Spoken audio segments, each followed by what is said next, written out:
Exit le sapin de Noël. Après les fêtes de fin d'année, il cède la place à la déco habituelle dans le salon, laissant une petite trace d'épines. Les épines commençaient à tomber partout, là. Il était grand temps, il a fait son temps là. Comme Thierry, la plupart des Nantais optent pour un dépôt volontaire en déchetterie.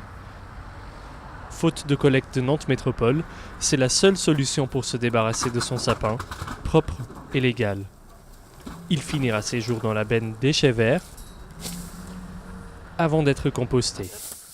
Il a bien vécu, ça y est, c'est fini. Et maintenant, il est déchets verts impeccables. C'est ce qu'il faut faire, c'est ça, c'est écologique. Il ne faut pas laisser traîner son sapin. Pourtant, de nombreux sapins finissent dans la rue, malgré le risque d'amende de 38 € pour un dépôt sauvage. Plus civiques sont les dépôts comme ici à Indre, où un service de broyage est proposé par l'association Composterie. C'est aussi le cas dans d'autres communes de la métropole, ainsi que dans le quartier Au Pavé Saint-Félix, entre le 11 et 18 janvier. Ils ont coupé le ruban tous ensemble pour cet investissement commun de plus de 30 millions d'euros. Le nouvel institut de recherche en santé sur l'île de Nantes était très attendu. Il regroupe plusieurs services régionaux et les chercheurs qui y travaillent depuis 6 mois déjà ont vu la différence. Il y avait des distances quand même importantes parce que le Mans-Angers, c'est pas à côté. Alors que là, maintenant, on descend un escalier, on boit un café ensemble quand on se voit le matin en arrivant. Et puis, ça permet d'amplifier, même au niveau des étudiants, des techniciens, tout un tas de facilités de travail. Puisque quand il manque un réactif, on descend un étage, on va le chercher. Au lieu de téléphoner, de le commander, d'attendre le temps de livraison, etc. Donc, ça potentialise beaucoup le travail de recherche. Grâce à cette nouvelle organisation, la recherche devrait s'accélérer en matière de thérapie génique ou de maladies infectieuses en particulier. Et ce n'est que le début. L'aboutissement du projet, c'est l'arrivée d'un voisin de taille, le CHU. C'est la première brique universitaire du quartier de la santé. On va voir le futur CHU, les facultés de santé avec les disciplines médicales, paramédicales, et on va avoir en même temps la recherche avec ici l'IRS2, Nantes Biotech, et plus tard d'autres instituts de recherche en santé. Donc c'est vraiment l'attractivité du site. Pourquoi ? Pour la production de connaissances, mais aussi pour être mieux soigné. D'ici 2026, l'île de Nantes devrait accueillir le nouveau CHU, mais aussi 10 000 étudiants. C'est sans doute la fin de chantier la plus attendue de cette année 2017. L'ancien musée des Beaux-Arts, rebaptisé Musée d'Art de Nantes. Après 5 longues années de travaux, son ouverture est prévue le 23 juin. Un musée rénové et agrandi avec 2000 mètres carrés supplémentaires de surface d'exposition. C'est un musée qui est autant un musée d'art moderne et contemporain qu'un musée d'art ancien. Mais on ne le voyait pas. On ne voyait pas la beauté et la puissance de cette collection moderne et contemporaine parce qu'on n'avait pas l'espace pour la mettre en valeur. Autre chantier de rénovation, celui des ponts de Thoiret. Ils seront en partie fermés pendant 6 mois entre fin février et fin août, ce qui va compliquer les choses forcément pour les 10 000 automobilistes qui les empruntent chaque jour. 2 autres chantiers majeurs aboutiront cette année sur l'île de Nantes, dans le quartier de la Création, l'école supérieure des Beaux-Arts dans les anciennes halles Alstom. Les étudiants sont attendus en septembre. Même échéance à 2 pas de là pour les occupants du nouveau bâtiment Média Campus. L'école Sciences Com du groupe Audencia s'y installera à la rentrée, ainsi qu'une télévision que vous connaissez bien, j'ai nommé Télé Nantes. Les commerçants ambulants de Loire-Atlantique sont inquiets et ils le font savoir. Ils étaient une dizaine à se rassembler devant la mairie de Nantes hier. Le sujet de la discorde, les mesures de sécurité de la grande braderie de Nantes. Il est fort possible que la braderie habituelle, qui regroupe quand même 300 commerçants non sédentaires, se retrouve qu'avec les commerçants sédentaires. Auquel cas, ça perd tout son charme, aussi bien pour la population que pour nous qui on est dans des périodes dures et il est vrai qu'il est nécessaire qu'on ait nos braderies. Après la mairie, les commerçants ambulants sont allés à la manufacture pour tenter d'en savoir plus sur cette situation. Finalement, un rendez-vous devrait avoir lieu mardi ou mercredi de cette semaine entre les commerçants non sédentaires et la Direction générale de la sécurité et de la tranquillité publique. La mairie de Nantes, elle, assure que la grande braderie aura bien lieu et que tout est mis en œuvre pour qu'elle se passe en toute sécurité. De nouveaux trophées rejoignent la vitrine déjà bien garnie de l'entreprise MyScript. Un cadeau de Noël en retard grâce à Nebo. Comme en 2013, une appli Made in Nantes a donc su convaincre les amateurs de nouvelles technologies à Las Vegas. On va à un concours, c'est pour le gagner. C'est une belle récompense pour les équipes internes et pour toute l'entreprise. Ça permet de motiver et de s'assurer aussi qu'on avait bien la bonne vision. L'écran était projeté principalement et les gens pouvaient voir ce qui se passait à l'écran avec l'encre interactive. Il y a eu quelques waouh. La recette, c'est d'avoir d'abord une très bonne application et puis avoir déjà un petit peu essuyé quelques retours d'utilisateurs. Donc là, on avait quand même un demi-million de téléchargements. Une fois que j'ai fait ça, je peux me dire, tiens, j'aimerais bien voir ça propre. J'ai juste, encore une fois, à faire un double tap ici, et puis tout est propre. L'appli Nebo est aujourd'hui principalement utilisée par des professionnels habitués des conférences ou par des étudiants. À demi-mot, l'entreprise nantaise espère profiter de ce dernier succès pour atteindre le cap du million de téléchargements. Ça nous apporte une crédibilité sur ce projet. Ça donne une certaine visibilité également à l'entreprise au point de vue international.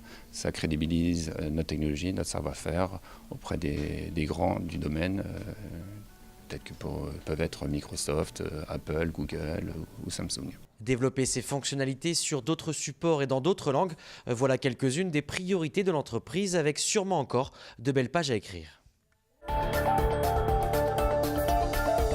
Aujourd'hui, nous avons des besoins en produits sanguins, simplement parce que, par exemple, la semaine dernière sur Nantes, on a eu 300 donneurs de moins que ce qui était prévu. Donc aujourd'hui, un certain nombre de nos donneurs, qui sont des donneurs réguliers, ont des problèmes infectieux, respiratoires, il y a des épidémies de grippe. Et donc, nous avons besoin que de nouveaux donneurs viennent donner leur sang.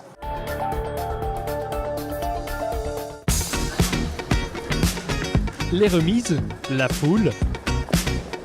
C'est parti pour les soldes dans les rues de Nantes. C'est une excuse pour dépenser de l'argent. On fait des bonnes occasions.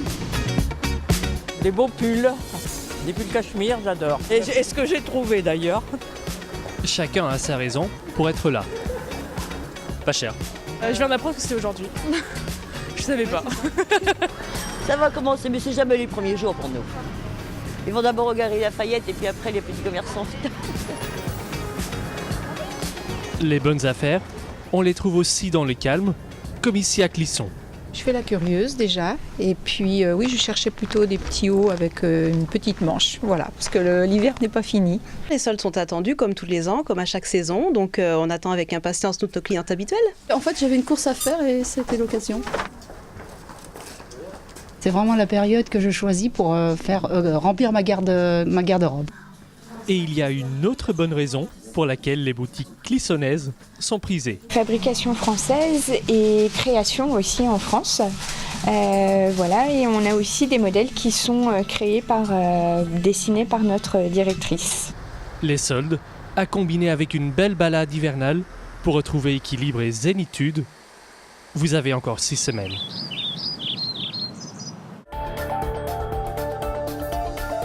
On obtient parfois de la cour d'appel, qui est aussi à des moyens limités, ce qu'on appelle nous dans notre jargon des contrats d'objectifs, c'est-à-dire l'affectation d'un juge supplémentaire sur une période donnée pour compenser un retard important dans un service. Le tribunal pour enfants dont je fais partie en a bénéficié il y a 2 ou 3 ans et ça nous a permis de nouveau juger les mineurs dans des délais raisonnables, mais ça ne suffit pas quand on a remonté un service, parfois 3 ou 4 mois après, un magistrat est muté, n'est pas remplacé et de nouveau le service se retrouve en difficulté.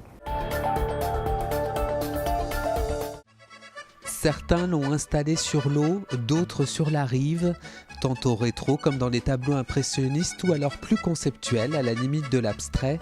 Voici en quelques mots comment les étudiants de l'école d'architecture de Nantes imaginent la guinguette de demain sur les bords de Loire.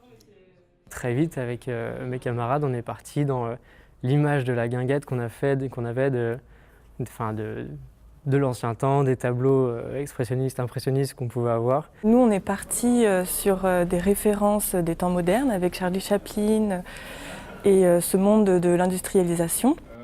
Et ils sont une quarantaine à avoir proposé leur vision de la future guinguette nantaise, un projet sanctionné par un oral qui comptera pour obtenir leur diplôme. Et plus que la faisabilité technique, c'est la créativité qui était appréciée. Parmi le jury, 5 enseignants, tous professionnels, et ces derniers n'ont pas choisi ce thème par hasard, puisqu'installer des guinguettes le long du fleuve est l'un des engagements de Nantes Métropole, issu du grand débat sur la Loire. C'est justement parce que la métropole réfléchit à l'avenir de la Loire qu'on s'est dit qu'on pourrait amener quelques idées pour cette réflexion plus globale. Et donc on espère bien entendu que même si aucun de ces projets ne verra le jour tel quel, les idées qu'ils véhiculent seront retrouvées dans le réel. En attendant le réel, le concept sera noté. Les étudiants connaîtront leurs résultats dans une dizaine de jours. Le virus de la grippe sera-t-il aussi virulent cette année qu'il y a 2 ans? Il est encore trop tôt pour le dire. Les chiffres diffusés ce jeudi par l'Agence régionale de la santé annoncent pour les Pays de la Loire 4 décès depuis le 1er octobre. 51 personnes ont dû être hospitalisées en réanimation pour des cas sévères. Il s'agit pour les 2/3 de personnes âgées. À noter aussi que 15 patients hospitalisés étaient pourtant vaccinés. Les EHPAD doivent donc redoubler de vigilance. En Loire-Atlantique, 40 établissements ont signalé un foyer d'infection respiratoire aiguë. Les hôpitaux s'attendent ces prochaines semaines à une forte augmentation des passages aux urgences, notamment pour les personnes âgées. L'ARS rappelle donc aux malades de consulter d'abord leur médecin traitant et, le cas échéant, de téléphoner au 15 avant de se déplacer. Une conjoncture de plusieurs facteurs positifs. Tout d'abord, les crédits immobiliers dont le taux était exceptionnellement bas en 2016. Il y a également eu une forte demande qui était compensée par une offre qui était conséquente. Donc tous les facteurs étaient réunis. Il y avait également les aides incitatives de l'État, que ça soit au niveau de l'accession à la propriété avec des aides comme le prêt à taux zéro, mais également des aides pour les investisseurs, comme par exemple les dispositifs Pinel, qui étaient en 2016, qui est reporté en 2017, et choses comme ça. Pour l'INSEE et les communes, ce sont des économies, parce que forcément l'agent recenseur ne passe qu'une fois, parce qu'il y a aussi pour l'INSEE derrière tout le traitement des questionnaires papier qu'il n'y a pas à faire quand c'est directement rempli par Internet. Nous avons aussi des réponses de meilleure qualité sur Internet, il y a moins d'oubli. Aujourd'hui, on est quand même très très bien en Pays de la Loire, on a le meilleur taux de réponse par Internet de France, on est à 51%, donc plus de la moitié des personnes recensées ont choisi ce mode de collecte en 2016 et on espère à terme s'orienter vers des taux autour de 60-70% conformes à ce qu'on observe dans d'autres pays.